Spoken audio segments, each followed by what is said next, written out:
वाहिगुरु जी का खालसा वाहिगुरु जी की फतेह। गुरु प्यारी गुरु सवारी साध संगत आप जी इस सवेर वाली ऑनलाइन गुरमत क्लास में जुड़ चुके हो। जो विशेष ते जूम ऐप राही ये गुरमत क्लासां चल रही हैं तो आप जुड़ के लाहा प्राप्त करते हो। पिछले दिनों तो आप धन श्री गुरु नानक देव महाराज जी के प्रकाश पुरब ਨੂੰ समर्पित भाई गुरदास जी की पहली बार जो है ਉਹਦੀ विचार चर्चा आरंभ की है। ਹੁਣ तक आप विचारिया है कि सतगुरु गुरु नानक साहब सच्चे पातशाह जी का किवें अवतार होया, की संसार के हालात सन, फिर जिवें सतगुरां का प्रकाश होया है, किवें सतगुरु जोगियां नूं सिद्धां नूं उपदेश दिंदे आ, संसार की भुली हुई जनता नूं सतगुरु उपदेश दिंदे आ। वो सारी विचार चर्चा आप इन्हां पिछलियां क्लासां की है। अज जिहड़ी आपां विचार चर्चा करनी है साध संगत वो मुसलमान धर्म के नाल संबंधित है, क्योंकि सतगुरां ने जो मक्के की यात्रा की है ਉਹਦੇ बारे अज पौड़ी है कि किवें सतगुरु उत्थे पहुंचे, की वापरिया है।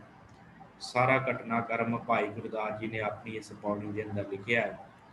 सो आओ सब तो पहला आप इस पौड़ी का मूल पाठ करिए, फिर आप समझते हैं कि मक्का की है, हज की होंगी है, किवें गुरु नानक साहब उत्थे गए, की उपदेश दिता है, सारा अज आप इस क्लास के विचारना है।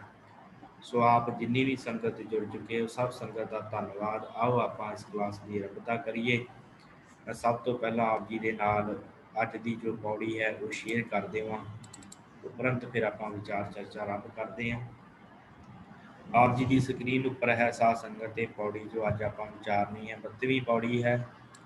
मक्के की सतगुरां ने यात्रा की है गुरु नानक साहब महाराज जी ने। भाई गुरदास जी कहते बाबा फिर मक्के गया, नील बस्तर धारे बनवारी, आसा हथ किताब कछ, दूजा बांग मुसला धारी, बैठा जाए मसीत विच जिथे हाजी हज गुजारी, ਜਾਂ ਬਾਬਾ ਸੁੱਤਾ ਰਾਤ ਨੂੰ ਵੱਲ ਮਹਿਰਾਬੇ ਪਾਏ ਪਸਾਰੀ, ਜੀਵਨ ਮਾਰੀ ਲੱਤ ਦੀ ਕਿਹੜਾ ਸੁੱਤਾ ਕੁਫਰ ਕੁਪਾਰੀ, ਲੱਤਾਂ ਵੱਲ ਖੁਦਾਏ ਦੇ ਕਿਉਂ ਕਰ ਪਾਇਆ ਹੋਏ ਬਜਗਾਰੀ, ਟੰਗੋਂ ਪਕੜ ਘਸੀਟਿਆ ਫਿਰਿਆ ਮੱਕਾ ਕਲਾ ਦਿਖਾਰੀ, ਹੋਏ ਹੈਰਾਨ ਕਰੇੜ ਜੁਹਾਰੀ, ਹੋਏ ਹੈਰਾਨ ਕਰੇੜ ਜੁਹਾਰੀ। सो ये इस पौड़ी का आप मूल पाठ किया है। मक्के की यात्रा सतगुरां ने की है। आओ आप सब तो पहलों इस मक्के के बारे जान लीए कि मक्का हुंदा की है, किवें हाजी लोग उत्थे जाके हज करते हैं, की ये सिस्टम सारा वरतदा है, की इन्हां दा सिस्टम हुंदा है। ਉਹਦੇ बारे आप साध संगत अज की क्लास गल करके फिर गुरु नानक साहब किवें उत्थे गए ਉਹਦੇ बारे आप जिहड़ी है विचार चर्चा करनी। साध संगत सऊदी अरब देश है तो इस सऊदी अरब देश ਦੇ ਵਿੱਚ मक्का मुसलमानों का एक बड़ा धार्मिक ਤੇ पवित्र अस्थान ਮੰਨਿਆ ਜਾਂਦਾ। दुनिया भर ਦੇ ਵਿੱਚੋਂ ਲੱਖਾਂ ਹੀ ਲੋਕ हर साल ਇੱਥੇ ਪਹੁੰਚਦੇ ਆ ਤੇ 5 दिन लगातार ਇੱਥੇ हज यात्रा ਚੱਲਦੀ है ਤੇ 5 दिन लगातार लोग हज यात्रा करते हैं। ਤੇ जिन्ने भी मुसलमान हिंदुस्तान ਦੇ हो गए, ਜਿਹੜੇ देशों 'ਚ ਵਸਦੇ ਆ वो इत्थे हज करन वास्ते पहुँचते हैं। तो बहुत ही इत्थे लोग इकट्ठे हो के ते हज करते हैं। उन्हां दा मकसद की हुंदा है हज करन दा? साध संगत की करते हज दे विच कि इस्लाम के 5 थंब मन्ने गए हैं, जिहड़े ये मन्निया जाता है कि इस्लाम जिहड़ा मनुख इस्लाम का धारनी है इन्हां 5 थंबां दे तुरे। वो 5 थंब साध संगत हैं। सब तो पहला इस्लाम धर्म कहिंदा है, मुसलमानों का इस्लाम धर्म, मोहम्मडम जिन्होंने कह दिंदे आ। इस्लाम धर्म कहता सब तो पहला तौहीद मनुख करे, जानी एक अल्लाह ते मुहम्मद उन्हां दे भेजे दूत हैं। इस विच हर मुसलमान का विश्वास होना चाहिए, एक अल्लाह दे विच, मुहम्मद साहब दे ते उहदे भेजे हुए दूतां दे विच। दूत किहड़े भेजे अल्लाह ने? जिहड़े मुहम्मद साहब ते परमेश्वर की अल्लाह की गल आपस च कराउंदे उन्हां नूं दूत कहा जाता है। उन्हां दे विच हर मुसलमान का विश्वास होना चाहिए। सब तो पहली गल हर मुसलमान को धारण करनी पैंदी है जे किसी ने मुसलमान होना। दूसरी है नमाज। नमाज जिहड़ी है वो पढ़नी है 5 वार। पिछले दिनों च आपां नमाज की गल की है, 5 नमाज़ां पढ़ते हैं। 5 नमाज़ां हर मुसलमान नूं पढ़नियां जरूरी है, अदा करनियां जरूरी है दिन दे विच। फिर उस तो बाद साध संगत अगली जिहड़ी गल है रोज़ा। हर मुसलमान जिहड़ा है वो रोजे रखदा है, वर्त रखदा है। रोजे तो भाव हुंदा वर्त रखना, 30 दिन के रोजे हुंदे आ ते 30 दिनां दे ये वर्त रखना हर मुसलमान के वास्ते जरूरी है। फिर उस तो बाद अगला है जकात। जकात का अर्थ हुंदा दान करना। हर मुसलमान के वास्ते जकात देनी बड़ी जरूरी है, बड़ा जरूरी है हर मुसलमान जिहड़ा वो जकात देवे। ते सब तो पंजवां जिहदी बारे आपां अज गल करनी है वो है हज। हज यात्रा करनी हर मुसलमान के लिए जरूरी है। हर साल के विच जिहड़ा भी मुसलमान है ਉਹਨੂੰ हज यात्रा करनी बड़ी जरूरी है, वो हज यात्रा करते। चलो ਜਿਹੜੇ गरीब हैं उन्होंने को नहीं भी हो पाती, पर फिर भी वो अपनी जिंदगी ਦੇ ਵਿੱਚ हर मुसलमान ये चाहता है कि मैं हज यात्रा करा। जिवें हर सिख चाहता कि मैं हरमंदर साहब दरबार साहब जाके दर्शन करा, इशनान करा। हर सिख के मन की इच्छा होती है। इस तरह हर मुसलमान की ये इच्छा होती है कि मैं जाके हज करा, मक्के जाना। ਤੇ ਕਹਿੰਦੇ ਇਹਦਾ ਇਤਿਹਾਸ ਕੀ, ਆਪਾਂ ਇਤਿਹਾਸ ਬਾਰੇ ਥੋੜਾ ਜਿਹਾ ਜਾਣ ਲਈਏ। ਮੱਕਾ ਹੈ ਕੀ ਹੱਜ ਹੈ, ਇਹਦਾ ਮਤਲਬ ਕੀ ਹੈ। ਕਹਿੰਦੇ ਲਗਭਗ 4000 ਸਾਲ ਪਹਿਲਾਂ ਦੀ ਗੱਲ ਹੈ। ਇਹ ਜਿਹੜਾ ਮੱਕਾ ਜਿਸ ਜਗ੍ਹਾ ਦੇ ਉੱਤੇ ਹੈ, ਇੱਥੇ ਇੱਕ ਮੈਦਾਨ ਸੀ, ਵਿਰਾਨ ਮੈਦਾਨ। ਅਰਬ ਦਾ ਦੇਸ਼ ਹੈ, ਅਰਬ ਦੇਸ਼ ਦੇ ਵਿੱਚ ਗਰਮੀ ਬਹੁਤ ਪੈਂਦੀ ਹੈ ਤੇ ਅਰਬ ਦਾ ਇਹ ਵਿਰਾਨ ਮੈਦਾਨ ਸੀ। ਤੇ ਮੁਸਲਮਾਨਾਂ ਦਾ ਇਹ ਮੰਨਣਾ ਹੈ ਕਿ ਅੱਲਾ ਨੇ ਪੈਗੰਬਰ ਇਬਰਾਹਿਮ ਅੱਲਾ ਦਾ ਇੱਕ ਪੈਗੰਬਰ ਹੋਇਆ ਮੁਹੰਮਦ ਸਾਹਿਬ ਤੋਂ ਪਹਿਲਾਂ। ਮੁਹੰਮਦ ਸਾਹਿਬ ਤੋਂ ਪਹਿਲਾਂ ਇਬਰਾਹਿਮ ਹੋਇਆ ਇੱਕ, ਤੇ ਉਹਨੂੰ ਅੱਲਾ ਪਰਮੇਸ਼ਰ ਨੇ ਹੁਕਮ ਦਿੱਤਾ ਹੈ ਕਿ ਭਾਈ ਤੂੰ ਆਪਣੀ ਪਤਨੀ, ਇਹਦੀ ਪਤਨੀ ਦਾ ਨਾਂ ਸੀ ਹਜ਼ਾਰਾ ਤੇ ਇਹਦੇ ਪੁੱਤਰ ਦਾ ਨਾਂ ਸੀ ਇਸਮਾਈਲ, ਉਹਨਾਂ ਨੂੰ ਤੂੰ ਫਲਸਤੀਨ ਤੋਂ ਅਰਬ ਲੈ ਕੇ ਜਾ। ਪਰਮੇਸ਼ਰ ਅੱਲਾ ਨੇ ਇਹਨੂੰ ਕਿਹਾ ਕਿ ਤੂੰ ਉਹਨਾਂ ਨੂੰ ਅਰਬ ਲੈ ਕੇ ਜਾ ਤਾਂ ਜੋ तेरे धर्म ਨੂੰ ਬਚਾਇਆ ਜਾ ਸਕੇ। ਇਸ ਕਰਕੇ ਆਪਣੀ ਪਤਨੀ ਹਜ਼ਾਰਾ ਤੇ ਆਪਣੇ ਪੁੱਤਰ ਇਸਮਾਈਲ ਨੂੰ ਲੈ ਕੇ ਤੇ ਅਰਬ ਕੰਟਰੀ ਚਲਾ ਗਿਆ, ਭਾਵ ਮੱਕਾ ਜਿਸ ਜਗ੍ਹਾ ਦੇ ਉੱਤੇ ਉੱਥੇ ਚਲਾ ਗਿਆ। ਉੱਥੇ ਜਾ ਕੇ ਕਹਿੰਦੇ ਫਿਰ ਹੋਇਆ ਕਿ ਮੁਸਲਮਾਨਾਂ ਦਾ ਮੰਨਣਾ ਹੈ ਕਿ ਪੈਗੰਬਰ ਇਬਰਾਹਿਮ ਜਿਹੜਾ ਸੀ ਉਹ ਇੱਥੋਂ ਵਾਪਸ ਚਲਾ ਗਿਆ। ਇੱਥੇ ਉਹਦੀ ਪਤਨੀ ਹਜ਼ਾਰਾ ਤੇ ਇਸਮਾਈਲ ਦੋਵੇਂ ਰਹਿ ਗਏ ਤੇ ਕਾਫੀ ਸਮਾਂ ਇੱਥੇ ਰਹੇ। ਤੇ ਉਹਨਾਂ ਦੇ ਕੋਲ ਖਾਣ ਪੀਣ ਦਾ ਜਿਹੜਾ ਸਮਾਨ ਸੀ ਉਹ ਵੀ ਖਤਮ ਹੋ ਗਿਆ, ਪਾਣੀ ਵੀ ਖਤਮ ਹੋ ਗਿਆ। ਇੱਕ ਦਿਨ ਇਹਨਾਂ ਦੋਵਾਂ ਨੂੰ ਬੜੀ ਭੁੱਖ ਲੱਗੀ ਤੇ ਇਹਨਾਂ ਨੇ ਅੱਲਾ ਦੇ ਅੱਗੇ, ਪਰਮੇਸ਼ਰ ਦੇ ਅੱਗੇ ਬੇਨਤੀ ਕੀਤੀ ਹੈ ਕਿ ਅੱਲਾ ਸਾਨੂੰ ਕੁਝ ਖਾਣ ਨੂੰ ਦੇ, ਅਸੀਂ ਬੜੇ ਭੁੱਖੇ ਹਾਂ। ਤੇ ਜਦੋਂ ਪਰਮੇਸ਼ਰ ਤੇ ਇਹ ਗੱਲ ਛੁੱਟ ਦਿੱਤੀ, ਪਰਮੇਸ਼ਰ ਨੇ ਫਿਰ ਕੀ ਕੀਤਾ, ਅੱਲਾ ਨੇ ਜਦ ਸਾਰਾ ਸਮਾਨ ਖਤਮ ਹੋ ਗਿਆ ਤੇ ਕਹਿੰਦੇ ਕਿ ਇਹ ਫਿਰ ਜਿਹੜੀਆਂ ਉੱਥੇ ਪਹਾੜੀਆਂ ਸਨ ਉੱਥੋਂ ਥੱਲੇ ਆਏ ਮੈਦਾਨ ਦੇ ਵਿੱਚ ਥੱਕੇ ਟੁੱਟੇ। ਇੱਥੇ ਫਿਰ ਇੱਕ ਜਗ੍ਹਾ ਦੇ ਉੱਤੇ ਇਸਮਾਈਲ ਜਿਹੜਾ ਇਬਰਾਹਿਮ ਦਾ ਪੁੱਤਰ ਸੀ, ਉਹਨੇ ਪੈਰ ਮਾਰਿਆ ਥੱਲੇ ਧਰਤੀ ਤੇ ਉੱਥੋਂ ਇੱਕ ਪਾਣੀ ਦਾ ਚਸ਼ਮਾ ਫੁੱਟ ਪਿਆ। ਤੇ ਉਹ ਜਦੋਂ ਪਾਣੀ ਦਾ ਚਸ਼ਮਾ ਫੁੱਟਿਆ ਤੇ ਉਸ ਪਾਣੀ ਦੇ ਚਸ਼ਮੇ ਨੂੰ ਇਹਨਾਂ ਨੇ ਰੱਟ ਕੇ ਪੀਤਾ, ਦੋਵਾਂ ਮਾਂ ਪੁੱਤਾਂ ਨੇ, ਹਜ਼ਾਰਾ ਨੇ ਤੇ ਇਸਮਾਈਲ ਨੇ। ਦੋਵਾਂ ਨੇ ਪਾਣੀ ਪੀਤਾ ਤੇ ਇਹਨਾਂ ਦੀ ਜਾਨ ਬਚ ਗਈ। ਫਿਰ ਇਹਨਾਂ ਨੇ ਕੀ ਕੀਤਾ, ਕਿਸੇ ਨੇ ਖਾਣ ਨੂੰ ਨਹੀਂ ਸੀ ਦਿੱਤਾ, ਫਿਰ ਇਹਨਾਂ ਨੇ ਉਹ ਪਾਣੀ ਵੇਚ ਕੇ ਖਾਣ ਦੀਆਂ ਵਸਤੂਆਂ ਪ੍ਰਾਪਤ ਕੀਤੀਆਂ। ਤੇ ਹੁਣ ਇਸ ਪਾਣੀ ਨੂੰ ਜਿਹੜਾ ਸੀ ਇਹਨਾਂ ਨੇ ਵੇਚਣਾ ਸ਼ੁਰੂ ਕਰ ਦਿੱਤਾ। ਦੋਵਾਂ ਨੇ, ਮਾਂ ਪੁੱਤ ਨੇ ਪਾਣੀ ਵੇਚਣਾ ਸ਼ੁਰੂ ਕਰ ਦਿੱਤਾ ਤੇ ਖਾਣ ਪੀਣ ਦੀਆਂ ਵਸਤੂਆਂ ਲੈਣੀਆਂ ਸ਼ੁਰੂ ਕਰ ਦਿੱਤੀਆਂ। ਸਮਾਂ ਬੀਤਿਆ ਇਸੇ ਤਰ੍ਹਾਂ ਹੀ। ਹੁਣ ਇਹ ਜਿਹੜਾ ਪਾਣੀ ਹੈ ਇਹਨੂੰ ਜਮ ਖੂਹ ਕਿਹਾ ਜਾਂਦਾ ਹੈ, ਇਹਨੂੰ ਪਾਣੀ ਨੂੰ ਜਿਹੜਾ ਉੱਥੇ ਹੈ ਮੱਕੇ ਦੇ ਵਿੱਚ। ਫਿਰ ਕਹਿੰਦੇ ਆ ਕਿ ਹਰ ਮੁਸਲਮਾਨ ਇਹੀ ਕੋਸ਼ਿਸ਼ ਕਰਦਾ ਕਿ ਉਹ ਜਿਹੜਾ ਪਵਿੱਤਰ ਜਲ ਹੈ ਉਹ ਅਸੀਂ ਆਪਣੇ ਘਰ ਲੈ ਕੇ ਆਈਏ। ਜਿਵੇਂ ਆਪਾਂ ਦਰਬਾਰ ਸਾਹਿਬ ਦਾ ਸਰੋਵਰ ਦਾ ਜਲ ਲੈ ਕੇ ਆਉਂਦੇ ਨਾ, ਇਸੇ ਤਰ੍ਹਾਂ ਹਰ ਮੁਸਲਮਾਨ ਇਹ ਚਾਹੁੰਦਾ ਕਿ ਅਸੀਂ ਉਹ ਜਮ ਪਾਣੀ ਜਿਹੜਾ ਆ ਉਹਨੂੰ ਆਪਣੇ ਘਰ ਲੈ ਕੇ ਆਈਏ। ਸੋ ਉਸ ਤੋਂ ਬਾਅਦ ਜਦੋਂ ਪੈਗੰਬਰ ਇਬਰਾਹਿਮ ਵਾਪਸ ਪਹੁੰਚਿਆ ਹੈ, ਫਿਲਸਤੀਨ ਦੀ ਧਰਤੀ ਤੋਂ ਵਾਪਸ ਅਰਬ ਆਇਆ ਆਪਣੇ ਪਤੀ ਤੇ ਆਪਣੀ ਪਤਨੀ ਹਜ਼ਾਰਾ ਤੇ ਇਸਮਾਈਲ ਨੂੰ ਮਿਲਣ ਵਾਸਤੇ, ਉਹਨੇ ਵੇਖਿਆ, ਹੈਰਾਨ ਹੋ ਗਿਆ। ਕਹਿੰਦਾ ਕਿ ਉਹਦਾ ਪਰਿਵਾਰ ਬੜੀ ਚੰਗੀ ਜ਼ਿੰਦਗੀ ਬਤੀਤ ਕਰਦਾ ਸੀ। ਉਹਨੇ ਆ ਕੇ ਵੇਖਿਆ, ਹੈਰਾਨ ਹੋ ਗਿਆ। ਕਹਿੰਦਾ ਕੀ ਹੋਇਆ? ਉਹਨੇ ਦੱਸਿਆ ਸਾਰਾ ਕਿ ਪਾਣੀ ਨਿਕਲਿਆ, ਅਸੀਂ ਪਾਣੀ ਵੇਚ ਕੇ ਤੇ ਕਾਰੋਬਾਰ ਆਰੰਭ ਕਰ ਲਿਆ, ਖਾਣ ਪੀਣ ਸਾਡੇ ਕੋਲ ਵਾਧੂ ਹੋ ਗਿਆ। ਫਿਰ ਪੈਗੰਬਰ ਅੱਲਾ ਨੇ ਫਿਰ ਇਸ ਪੈਗੰਬਰ ਇਬਰਾਹਿਮ ਨੂੰ ਕਿਹਾ ਕਿ ਤੁਸੀਂ ਇੱਕ ਛੋਟਾ ਜਿਹਾ ਇੱਥੇ ਤੀਰਥ ਸਥਾਨ ਬਣਾਓ। ਫਿਰ ਇਹਨਾਂ ਨੇ ਤਿੰਨਾਂ ਨੇ, ਹਜ਼ਾਰਾ ਨੇ, ਇਸਮਾਈਲ ਨੇ ਤੇ ਇਬਰਾਹਿਮ ਨੇ, ਤਿੰਨਾਂ ਨੇ ਰਲ ਕੇ ਇੱਕ ਛੋਟੀ ਜਿਹੀ ਇੱਥੇ ਇਮਾਰਤ ਬਣਾਈ ਜਿਹਨੂੰ ਕਾਬਾ ਕਿਹਾ ਜਾਂਦਾ। ਕਾਬਾ ਬਣਾਇਆ, ਛੋਟੀ ਜਿਹੀ ਇਮਾਰਤ ਬਣਾਈ। ਤੇ ਫਿਰ ਉਸ ਤੋਂ ਬਾਅਦ ਇਹ ਜਿਹੜਾ ਕਾਬਾ ਸੀ, ਇੱਥੇ ਫਿਰ ਕਾਫੀ ਲੋਕ ਜੁੜਨ ਲੱਗ ਗਏ। ਇਹਨੂੰ ਧਾਰਮਿਕ ਸਥਾਨ ਦਾ ਦਰਜਾ ਪ੍ਰਾਪਤ ਹੋ ਗਿਆ, ਕਾਬੇ ਨੂੰ, ਮੱਕੇ ਨੂੰ। ਮੱਕਾ ਸ਼ਹਿਰ ਦਾ ਨਾਮ ਹੈ, ਕਾਬਾ ਉੱਥੇ ਜਿਹੜਾ ਬਣਿਆ ਹੋਇਆ ਨਾ ਛੋਟਾ ਜਿਹਾ, ਜਿੱਥੇ ਜਿਹਦੀ ਪਰਿਕਰਮਾ ਕਰਦੇ ਨੂੰ ਕਾਬਾ ਕਿਹਾ ਜਾਂਦਾ ਹੈ। ਆਪ ਜੀ ਨੇ ਧਿਆਨ ਦੇਣਾ। ਤੇ ਉੱਥੇ ਸਾਧ ਸੰਗਤ ਦੇ ਇਹਨਾਂ ਨੇ ਕੀ ਕੀਤਾ ਕਿ ਉਹ ਧਾਰਮਿਕ ਸਥਾਨ ਬਣ ਗਿਆ। ਲੋਕ ਉੱਥੇ ਫਿਰ ਆਉਂਦੇ ਤੇ ਮੱਥਾ ਟੇਕਦੇ। ਇਸੇ ਤਰ੍ਹਾਂ ਸਮਾਂ ਬੀਤਿਆ। ਇਬਰਾਹਿਮ ਹੁਣ ਇਹਨਾਂ ਦਾ ਪੈਗੰਬਰ ਸੀ।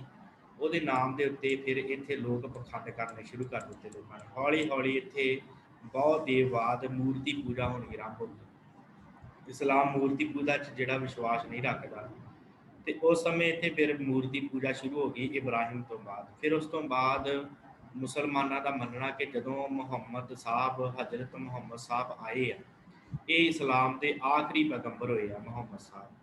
ਫਿਰ ਜਦੋਂ ਇਹ ਆਏ ਤੇ ਇਹਨਾਂ ਨੂੰ ਅੱਲਾ ਨੇ ਕਿਹਾ ਕਿ ਤੁਸੀਂ ਕਾਬਾ ਨੂੰ ਪਹਿਲੋਂ ਵਾਲੀ ਸਥਿਤੀ 'ਚ ਲੈ ਕੇ ਆਓ। ਜਿਵੇਂ ਪਹਿਲਾਂ ਉੱਥੇ ਅੱਲਾ ਦੀ ਇਬਾਦਤ ਹੁੰਦੀ ਸੀ, ਪਰਮੇਸ਼ਰ ਦੀ ਇਬਾਦਤ ਹੁੰਦੀ ਸੀ, ਉਸੇ ਤਰ੍ਹਾਂ ਉੱਥੇ ਤੁਸੀਂ ਇੰਜ ਕਰੋ ਕਿ ਤੁਸੀਂ ਉੱਥੇ ਉਹਨੂੰ ਪਹਿਲੋਂ ਵਾਲੀ ਹਾਲਤ 'ਚ ਲੈ ਕੇ ਆਓ। ਫਿਰ ਮੁਹੰਮਦ ਸਾਹਿਬ ਨੇ 1628 ਦੇ ਵਿੱਚ ਪੈਗੰਬਰ ਮੁਹੰਮਦ ਸਾਹਿਬ ਨੇ 1400 ਸ਼ਰਧਾਲੂਆਂ ਨੂੰ ਨਾਲ ਲੈ ਕੇ ਇੱਕ ਹੱਜ ਯਾਤਰਾ ਆਰੰਭ ਕੀਤੀ, ਜਿਹੜੀ ਪਹਿਲੀ ਤੀਰਥ ਯਾਤਰਾ ਸੀ।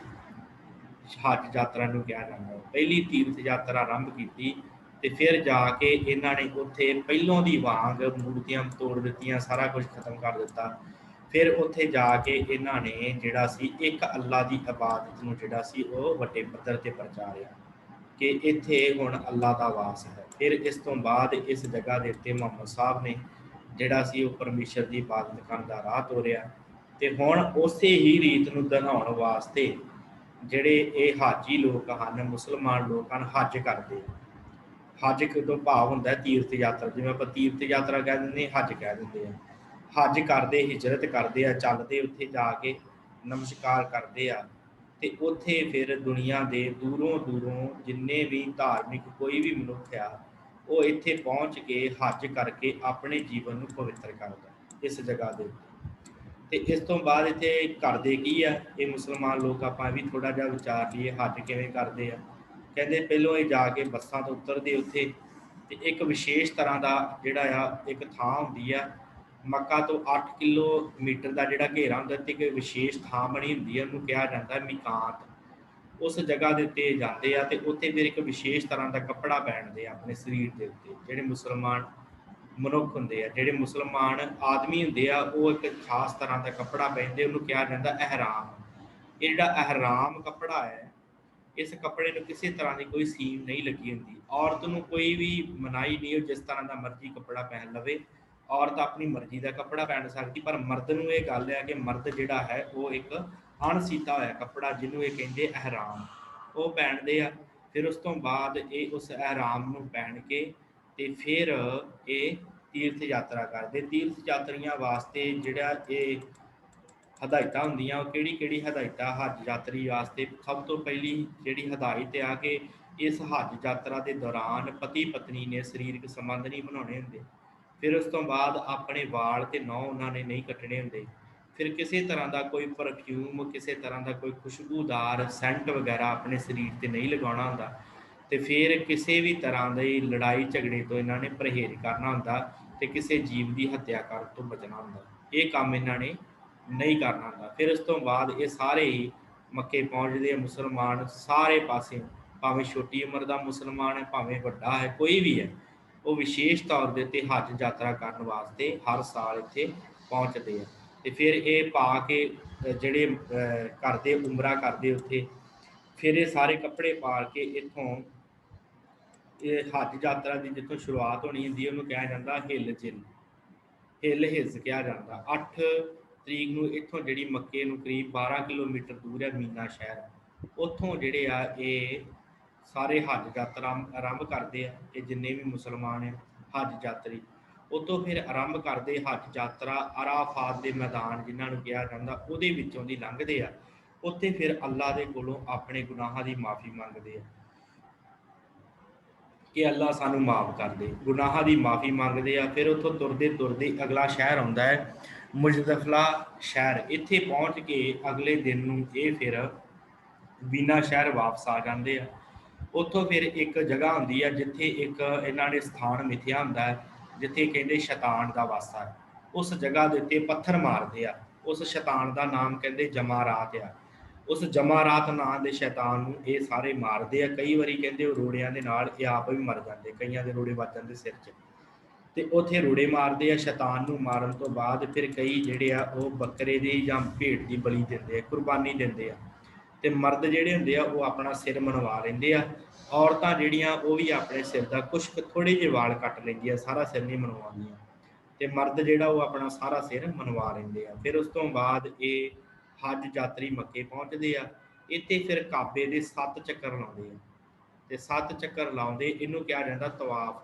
ਜਿਹੜੇ 7 ਚੱਕਰ ਲਾਉਂਦੇ ਆ ਨਾ ਮੱਕੇ ਦੇ, ਵਾਹਿਗੁਰੂ ਕਾਬੇ ਦੇ, ਉਹਨੂੰ ਕਿਹਾ ਜਾਂਦਾ ਹੈ ਤਵਾਫ। ਤੇ ਫਿਰ ਇਹ ਤਵਾਫ ਪੂਰੀ ਕਰਕੇ ਇੱਥੇ ਫਿਰ ਬਕਰੀਦ ਦਾ ਤਿਉਹਾਰ ਮਨਾਉਂਦੇ ਆ। ਬਕਰੀਦ ਹੁੰਦੀ ਆ ਬਲੀ ਦੇਣੀ ਪਸ਼ੂਆਂ ਦੀ।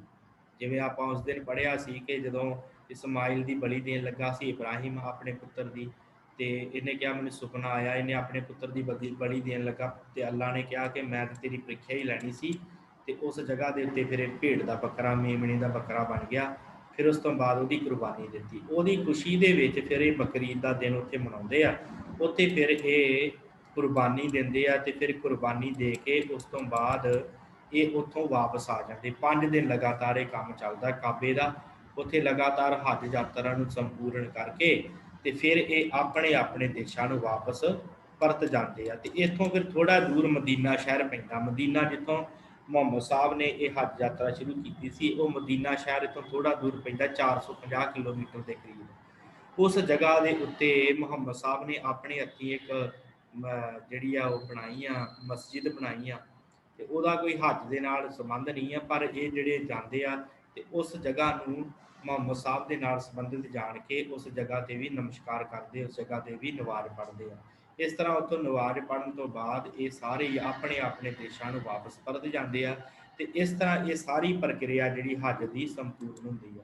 ਸੋ ਗੁਰੂ ਨਾਨਕ ਸਾਹਿਬ ਦਾ ਇਹਦੇ ਨਾਲ ਕੀ ਸੰਬੰਧ ਜੁੜਦਾ ਹੈ, ਜੋ ਆਪਾਂ ਅੱਜ ਦੀ ਪੌੜੀ ਵਿਚਾਰਨੀ ਹੈ ਕਿ ਧੰਨ ਗੁਰੂ ਨਾਨਕ ਸਾਹਿਬ ਸੱਚੇ ਪਾਤਸ਼ਾਹ ਜਗਤ ਜਲੰਦੇ ਨੂੰ ਤਾਰਦੇ ਹੋਏ ਜਦੋਂ ਸਾਧ ਸੰਗਤ ਉਦਾਸੀਆਂ ਦੇ ਸਮੇਂ ਇੱਧਰ ਆਏ, ਆਪਣੇ ਗੁਜਰਾਤ ਏਰੀਏ ਦੇ ਵਿੱਚ ਆਏ ਆ, ਤੇ ਆਪਾਂ ਲਖਪਤ ਸਾਹਿਬ ਦੀ ਧਰਤੀ ਜਾਣਦੇ ਆ। ਇਸ ਜਗ੍ਹਾ ਤੋਂ ਗੁਰੂ ਨਾਨਕ ਸਾਹਿਬ ਸੱਚੇ ਪਾਤਸ਼ਾਹ ਜੀ ਇੱਕ ਜਹਾਜ਼ ਦੇ ਰਾਹੀਂ, ਸਮੁੰਦਰੀ ਜਹਾਜ਼ ਦੇ ਰਾਹੀਂ ਮੱਕੇ ਪਹੁੰਚਦੇ। ਉੱਥੋਂ ਫਿਰ ਗੁਰੂ ਨਾਨਕ ਸਾਹਿਬ ਜੀ, ਜਿਵੇਂ ਭਾਈ ਗੁਰਦਾਸ ਜੀ ਨੇ ਕਿਹਾ ਹੈ, ਮੈਂ ਆਪ ਜੀ ਨਾਲ ਪੌੜੀ ਨਾਲ ਹੀ ਸਾਂਝੀ ਕਰ ਦੇਵਾਂ ਤਾਂ ਕਿ ਨਾਲ ਨਾਲ ਅਰਥ ਚੱਲੀ ਜਾਣ। ਇਹ ਤੋਂ ਫਿਰ ਭਾਈ ਗੁਰਦਾਸ ਜੀ ਕਹਿੰਦੇ ਗੁਰੂ ਨਾਨਕ ਸਾਹਿਬ ਨੇ ਵੀ ਫਿਰ ਨੀਲੇ ਰੰਗ ਦੇ ਬਸਤਰ ਪਹਿਨੇ ਆ। ਤੇ ਗੁਰੂ ਨਾਨਕ ਸਾਹਿਬ ਨੇ ਬੜਾ ਸੋਹਣਾ ਜਿਹੜਾ ਭੇਸ਼ ਬਣਾਇਆ ਹੈ। ਮੱਕੇ ਜਾਣ ਦੀ ਜਿਹੜੀ ਯਾਤਰਾ ਮੁਸਲਮਾਨਾਂ ਦੇ ਵਾਂਗ ਆਰੰਭ ਕੀਤੀ ਹੈ।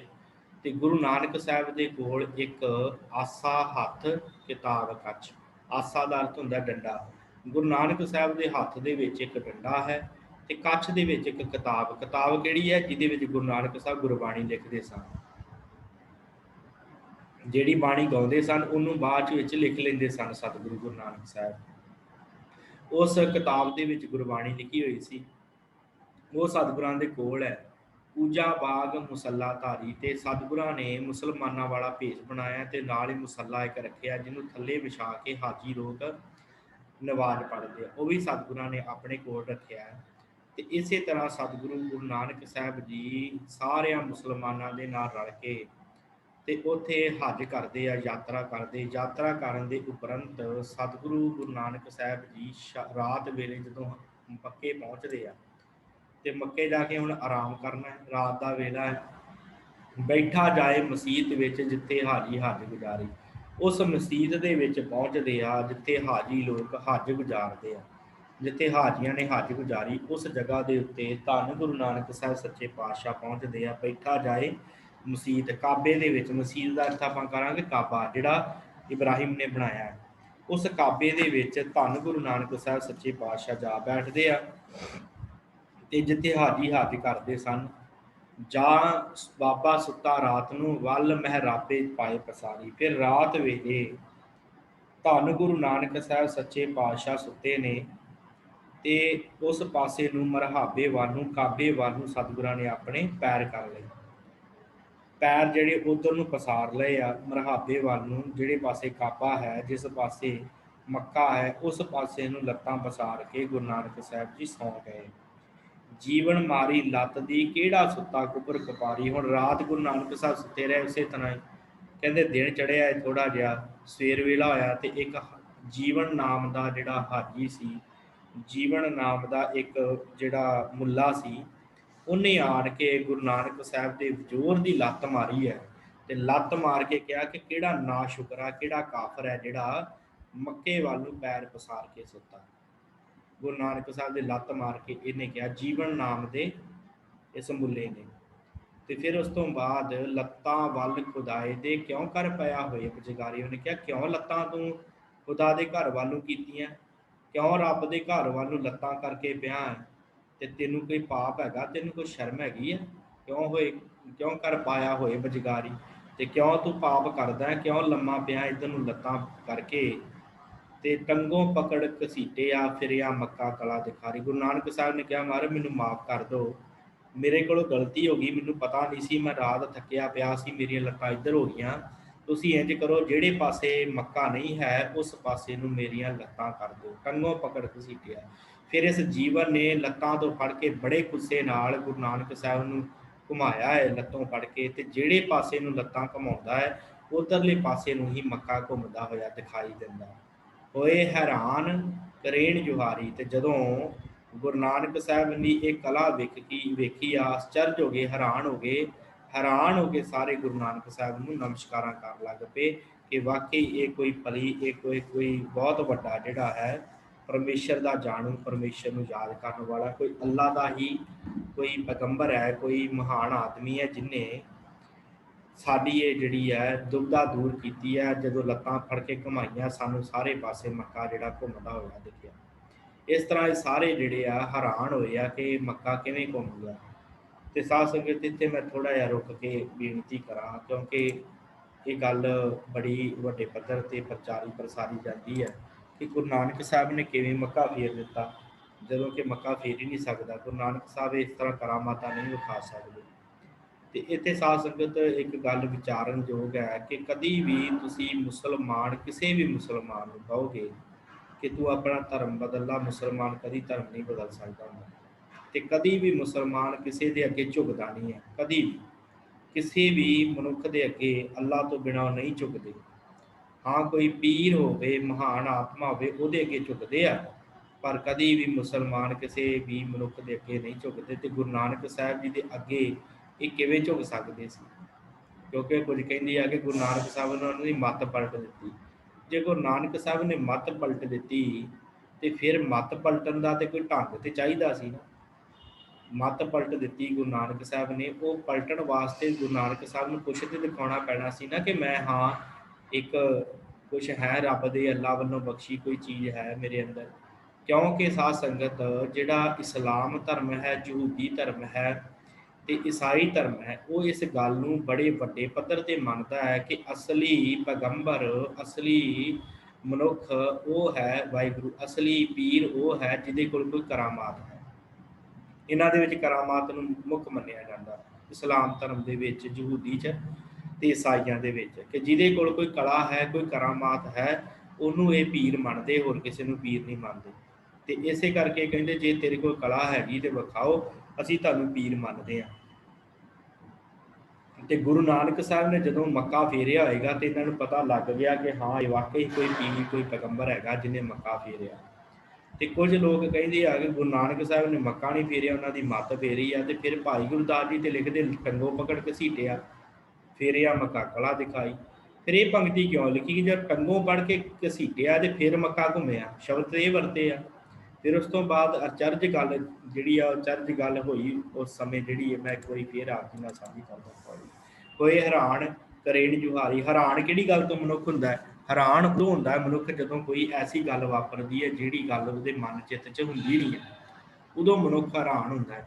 ਟੰਗੋਂ ਪਕੜ ਘਸੀਟਿਆ ਫੇਰਿਆ ਮੱਕਾ ਕਲਾ। ਇਹਦਾ ਮਤਲਬ ਟੰਗੋਂ ਪਕੜ ਕੇ ਗੁਰੂ ਨਾਨਕ ਸਾਹਿਬ ਨੂੰ ਜਦੋਂ ਘਸੀਟਿਆ ਉਦੋਂ ਮੱਕਾ ਫਿਰਿਆ ਮੱਕਾ ਕਲਾ ਦਿਖਾਰੀ, ਉਦੋਂ ਹੀ ਇਹ ਮੱਕਾ ਜਿਹੜਾ ਫਿਰਿਆ। ਤੇ ਗੁਰੂ ਨਾਨਕ ਸਾਹਿਬ ਨੇ ਕਲਾ ਦਿਖਾਈ ਆ ਆਪਣੀ ਕਰਾਮਾਤ। ਕਲਾ ਦਾ ਅਰਥ ਹੁੰਦਾ ਕਰਾਮਾਤ। ਗੁਰੂ ਨਾਨਕ ਸਾਹਿਬ ਨੇ ਕਰਾਮਾਤ ਦਿਖਾਈ ਆ ਤਾਂ ਕਰਕੇ ਇਹ ਮੱਕਾ ਜਿਹੜਾ ਘੁੰਮਿਆ ਉਹਨਾਂ ਨੂੰ ਪ੍ਰਤੀਤ ਹੋਇਆ, ਉਹਨਾਂ ਨੇ ਦੇਖਿਆ। ਹੋਏ ਹੈਰਾਨ ਕਰੇਨ ਜੁਹਾਰੀ, ਉਸ ਸਮੇਂ ਸਾਰੇ ਹੈਰਾਨ ਹੋ ਕੇ ਦੇਖਦੇ ਆ ਕਿ ਕੀ ਕਲਾ ਵਾਪਰ ਗਈ, ਇਹ ਕੌਣ ਮਨੁੱਖ ਹੈ ਭਾਰੀ ਜਿਹਨੇ ਆ ਕੇ ਮੱਕਾ ਹੀ ਘੁਮਾ ਦਿੱਤਾ। ਫਿਰ ਇਹ ਸਾਰੇ ਧੰਨ ਗੁਰੂ ਨਾਨਕ ਸਾਹਿਬ ਜੀ ਦੇ ਚਰਨਾਂ ਤੇ ਢਹਿ ਪਏ। ਇਹਨਾਂ ਨੂੰ ਪਤਾ ਲੱਗ ਗਿਆ ਕਿ ਹਾਂ ਕੋਈ ਮਹਾਨ ਆਤਮਾ, ਕੋਈ ਮਹਾਂਪੁਰਸ਼, ਕੋਈ ਪੀਰ ਪੈਗੰਬਰ ਸਾਡੇ ਕੋਲ ਆਇਆ ਹੈ ਤੇ ਇਹਨੇ ਆਣ ਕੇ ਸਾਨੂੰ ਜਿਹੜਾ ਇਹ ਮੱਕਾ ਜਿਹੜਾ ਘੁਮਾ ਦਿੱਤਾ, ਇਹ ਵਾਕਈ ਇਹਦੇ ਅੰਦਰ ਕੋਈ ਕਰਾਮਾਤ ਹੈ। ਇਸੇ ਤਰ੍ਹਾਂ ਸਾਧ ਸੰਗਤ ਇਸਲਾਮ ਦੀਆਂ ਕਿਤਾਬਾਂ ਦੇ ਵਿੱਚ ਵੀ ਗੱਲ ਮਿਲਦੀ ਹੈ ਕਿ ਇੱਕ ਇਹਨਾਂ ਦੀ ਬੀਬੀ ਰਾਬੀਆ ਹੋਈ ਆ, ਕਹਿੰਦੇ ਉਹਦੇ ਕੋਲ ਮੱਕਾ ਚੱਲ ਕੇ ਆਇਆ ਸੀ। ਇਹਨਾਂ ਦੀਆਂ ਕਿਤਾਬਾਂ 'ਚ ਲਿਖਿਆ ਇਸਲਾਮ ਦੀਆਂ ਕਿਤਾਬਾਂ ਦੇ ਵਿੱਚ ਕਿ ਉਹ ਜਾਂਦੀ ਜਾਂਦੀ ਥੱਕ ਗਈ, ਹੱਜ ਕਰਦੀ ਕਰਦੀ, ਤੇ ਮੱਕਾ ਹੀ ਇਹਦੇ ਕੋਲ ਚੱਲ ਕੇ ਆ ਗਿਆ। ਤੇ ਜੇ ਇਹਨਾਂ ਦੀਆਂ ਕਿਤਾਬਾਂ 'ਚ ਇਹ ਗੱਲ ਲਿਖੀ ਜਾ ਸਕਦੀ ਹੈ ਕਿ ਮੱਕਾ ਉਹਦੇ ਕੋਲ ਚੱਲ ਕੇ ਆ ਗਿਆ ਸੀ, ਤੇ ਕੀ ਗੱਲ ਮੱਕਾ ਘੁਮਾਇਆ ਨਹੀਂ ਜਾ ਸਕਦਾ? ਜੇ ਮੱਕਾ ਚੱਲ ਕੇ ਇੱਕ ਹੱਜ ਯਾਤਰੀ ਦੇ ਕੋਲ ਜਾ ਸਕਦਾ ਹੈ, ਤੇ ਗੁਰੂ ਨਾਨਕ ਸਾਹਿਬ ਜੀ ਦੀ ਇਸ ਗੱਲ ਕਿੱਥੇ ਜਾਂਦੀ ਹੈ ਕਿ ਗੁਰੂ ਨਾਨਕ ਸਾਹਿਬ ਮੱਕਾ ਘੁਮਾ ਨਹੀਂ ਸਕਦੇ? ਇਹ ਗੱਲਾਂ ਜਿਹੜੀਆਂ ਆ ਇਹ ਸਾਧ ਸੰਗਤ ਸਮਝਣ ਵਾਲੀਆਂ ਹੁੰਦੀਆਂ। ਕੁਝ ਲੋਕ ਇਸ ਗੱਲ ਦੇ ਨਾਲ ਸਹਿਮਤ ਨਹੀਂ ਹੁੰਦੇ, ਪਰ ਇਸ ਗੱਲ ਨੂੰ ਸਾਨੂੰ ਵਿਚਾਰਨਾ ਪਵੇਗਾ, ਵਿਚਾਰਨ ਦੀ ਲੋੜ ਹੈ, ਕਿਉਂਕਿ ਜਦੋਂ ਭਾਈ ਗੁਰਦਾਸ ਜੀ ਗੱਲ ਕਹਿ ਰਹੇ ਕਿ ਕਲਾ ਦਿਖਾਈ ਹੈ, ਕਰਾਮਾਤ ਦਿਖਾਈ ਆ ਗੁਰੂ ਨਾਨਕ ਸਾਹਿਬ ਨੇ, ਜਦੋਂ ਟੰਗੋ ਪਕੜ ਕੇ ਸੀਟਿਆ ਫੇਰਿਆ ਮੱਕਾ ਕਲਾ ਦਿਖਾਈ, ਦਾ ਮਤਲਬ ਕਰਾਮਾਤ ਦਿਖਾਈ ਹੈ, ਮੱਕਾ ਘੁੰਮਿਆ, ਤੇ ਤਾਂ ਹੀ ਭਾਈ ਗੁਰਦਾਸ ਜੀ ਨੇ ਲਿਖਿਆ। ਤੇ ਹੈਰਾਨ ਬੰਦਾ ਉਦੋਂ ਹੁੰਦਾ ਜਦੋਂ ਕੋਈ ਗੱਲ ਹੁੰਦੀ, ਕੋਈ ਵਾਪਰਦੀ, ਕੋਈ ਐਸੀ ਘਟਨਾ ਵਾਪਰਦੀ ਹੈ ਜਿਹੜੀ ਸਾਡੀ ਮਨ ਬੁੱਧੀ ਤੋਂ ਪਰੇ ਹੁੰਦੀ ਹੈ, ਤੇ ਫਿਰ ਮਨੁੱਖ ਹੈਰਾਨ ਹੁੰਦਾ, ਉਸ ਤਰ੍ਹਾਂ ਹੈਰਾਨ ਨਹੀਂ ਹੁੰਦਾ। ਕੋਈ ਕਹਿੰਦੇ ਆ ਕਿ ਗੁਰੂ ਨਾਨਕ ਸਾਹਿਬ ਨੇ ਤੇ ਸ਼ਬਦ ਸੁਣਾਇਆ, ਉਹਦੇ ਨਾਲ ਉਹਨਾਂ ਦਾ ਜਿਹੜਾ ਸੀ ਮਨ ਘੁੰਮ ਗਿਆ। ਤੇ ਜੇ ਗੁਰੂ ਨਾਨਕ ਸਾਹਿਬ ਨੇ ਸ਼ਬਦ ਸੁਣਾਇਆ, ਉਹ ਜਿਹੜੀ ਗੱਲ ਉਹ ਅਗਲੀ ਪੌੜੀ 'ਚ ਆਉਣੀ।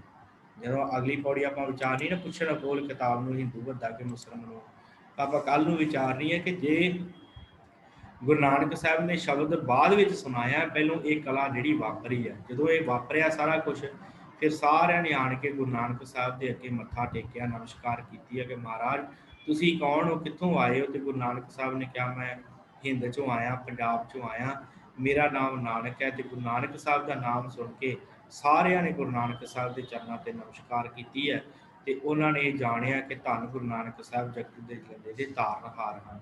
ਫਿਰ ਗੁਰੂ ਨਾਨਕ ਸਾਹਿਬ ਨੇ ਇਹਨਾਂ ਨੂੰ ਕੀ ਉਪਦੇਸ਼ ਦਿੱਤਾ ਹੈ, ਉਹ ਆਪਾਂ ਸਾਧ ਸੰਗਤ ਕੱਲ੍ਹ ਦੀ ਜਿਹੜੀ ਕਲਾਸ ਹੈ ਉਹਦੇ ਵਿੱਚ ਵਿਚਾਰਨਾ ਹੈ ਕਿ ਕੀ ਉਪਦੇਸ਼ ਇਹਨਾਂ ਨੂੰ ਮਿਲਦਾ ਹੈ, ਕਿਵੇਂ ਇਹ ਆਪਣੇ ਜੀਵਨ ਨੂੰ ਸਵਾਰਦੇ ਆ।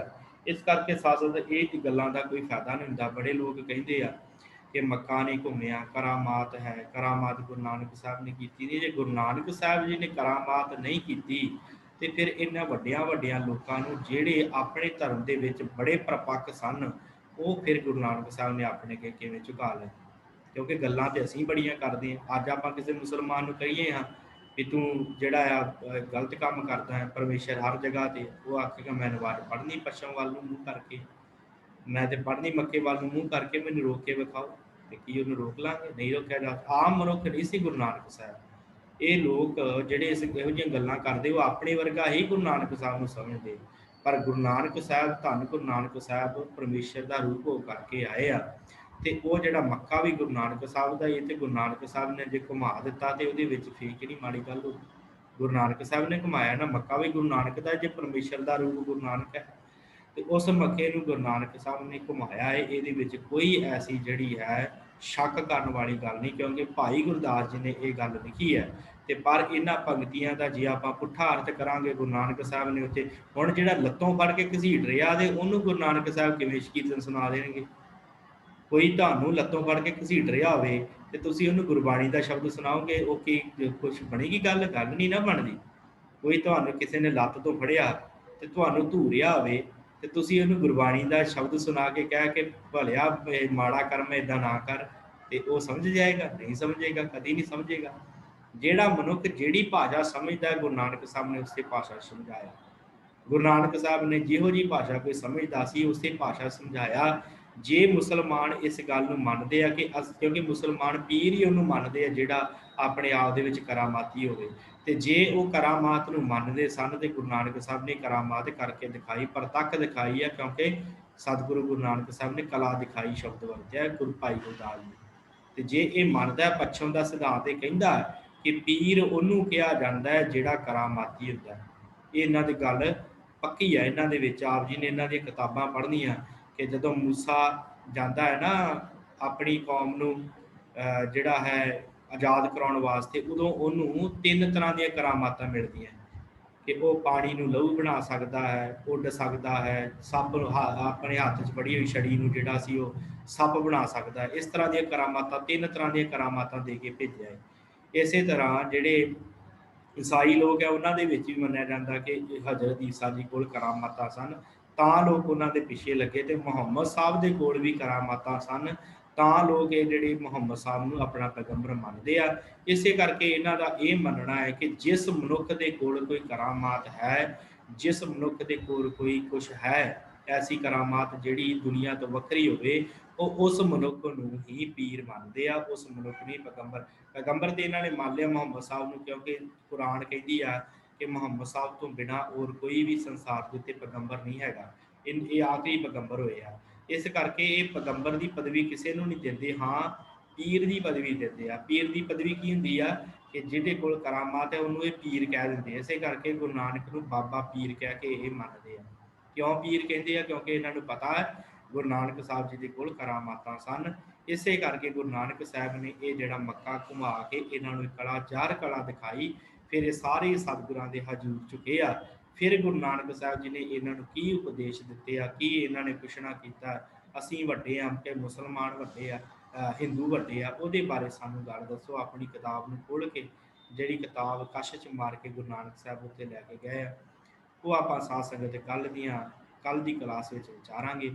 ਸੋ ਅੱਜ ਦੀ ਕਲਾਸ 'ਚ ਇੰਨਾ ਹੈ ਕਿ ਹੱਜ ਕੀ ਹੁੰਦੀ ਹੈ, ਯਾਤਰਾ ਹੱਜ ਦੀ, ਕਿਵੇਂ ਇਹ ਮੱਕਾ ਬਣਿਆ, ਕੀ ਇਹਦੀ ਸਟੋਰੀ ਹੈ, ਕਿਵੇਂ ਗੁਰੂ ਨਾਨਕ ਸਾਹਿਬ ਗਏ, ਕੀ ਸਤਿਗੁਰਾਂ ਨੇ ਉੱਥੇ ਕੀਤਾ, ਆਪਾਂ ਵਿਚਾਰਿਆ ਹੈ। ਸੋ ਸਮੁੱਚੀ ਜਾਣਕਾਰੀ ਦਿੰਦਿਆਂ ਹੋਈਆਂ ਭੁੱਲਾਂ ਚੁੱਕਾਂ ਦੀ ਖਿਮਾ ਸਤਿਗੁਰੂ ਸੰਗਤ ਬਖਸ਼ਣਹਾਰ ਹੈ, ਬਖਸ਼ ਲੈਣਾ। ਇੱਥੇ ਸਮਾਪਤੀ ਹੈ। ਸੋ ਬੁਲਾਓ ਫਤਿਹ। ਵਾਹਿਗੁਰੂ ਜੀ ਕਾ ਖਾਲਸਾ, ਵਾਹਿਗੁਰੂ ਜੀ ਕੀ ਫਤਿਹ।